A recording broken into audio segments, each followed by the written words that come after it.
Hello, I'm Connie Ryan. I'm the Executive Director of Interfaith Alliance of Iowa, and I'm so glad that you have joined us for this launch and for finding out information about this new project. This is part of Faithful Voices for Racial Justice, which is a project of Interfaith Alliance of Iowa and includes faith leaders and communities engaging in anti-racism and racial justice work. Our nation has much work to do in understanding and dismantling racism, and the religious community has an important role in that work. Faithful Voices for Racial Justice was created to start conversations, promote learning, work together, and take action. Over the last year, the faith leaders did some amazing work to create Faith and Racial Justice, the intersection of public education and racism, a guide for faith communities understanding and impacting racism in public education and advancing racial justice. I have with me Reverend Meg Wagner, Reverend Jackie Thompson, and Jean Swinson, who were all part of creating this project.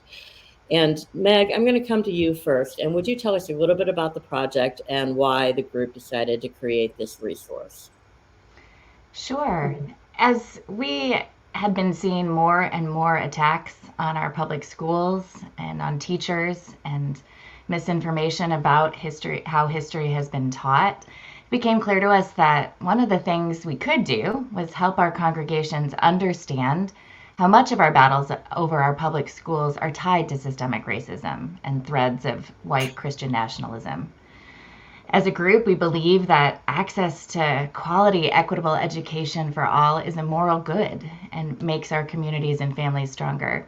And we felt the better informed we all were about the barriers to that, then more would be possible.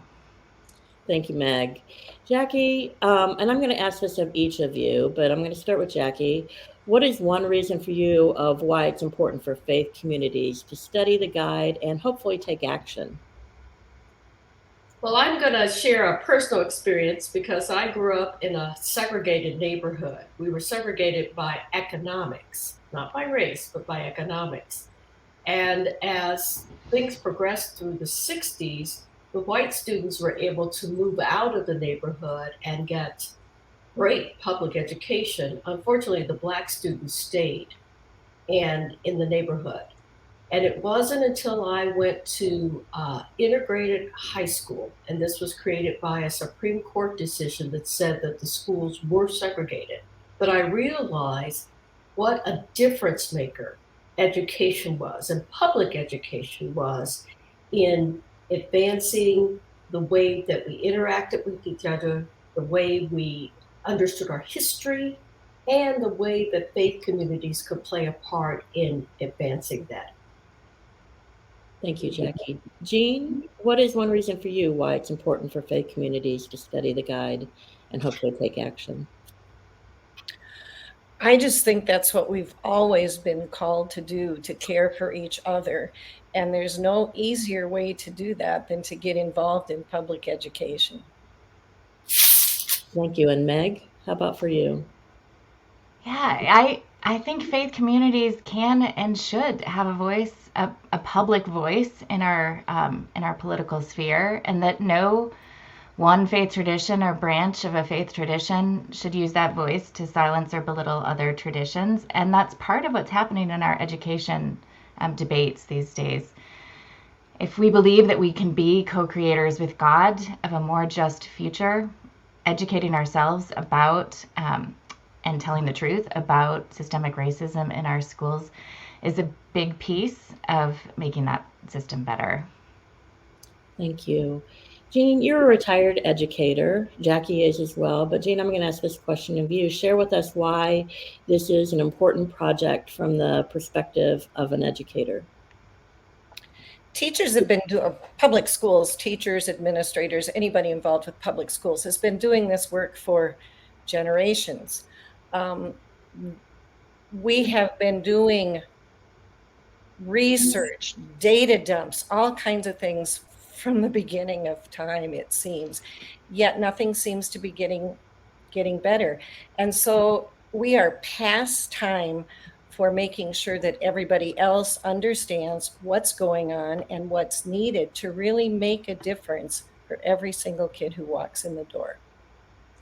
Thank you. And my last question, I'm going to start with Jackie.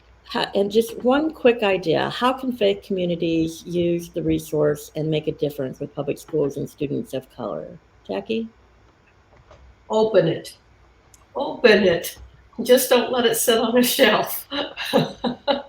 That's awesome. Jean?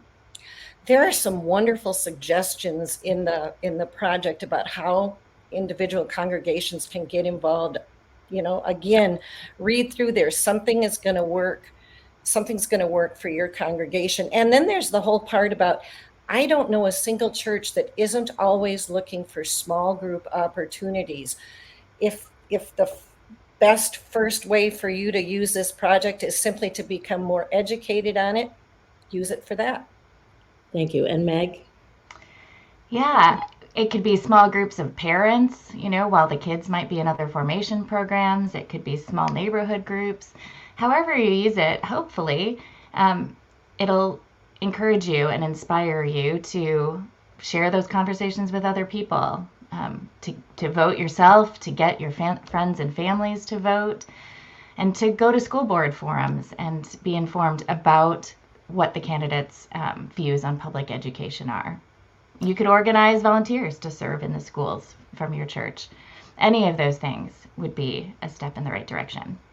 Thank you so much. Thank you to each of you for joining me as we launch Faith and Racial Justice, the intersection of public education and racism.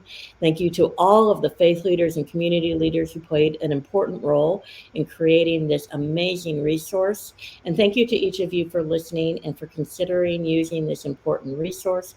We encourage you to utilize the guide, to be open, to dig deep, to be persistent, and to find joy in working with others to advance racial justice in our public schools, our communities, in our world. Thank you so much.